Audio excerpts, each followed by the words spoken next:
বাংলাদেশের বিষয়ে আপনার অভিমত কি?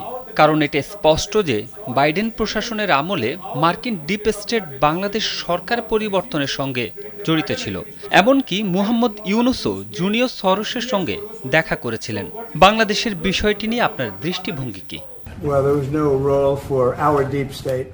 এক্ষেত্রে আমাদের ডিপ স্টেটের কোনো ভূমিকা ছিল না। এটা এমন একটা বিষয় যেটা নিয়ে প্রধানমন্ত্রী মোদি দীর্ঘদিন ধরে কাজ করছেন এবং সত্য বলতে শত শত বছর ধরে এই বিষয়টি নিয়ে কাজ চলছে।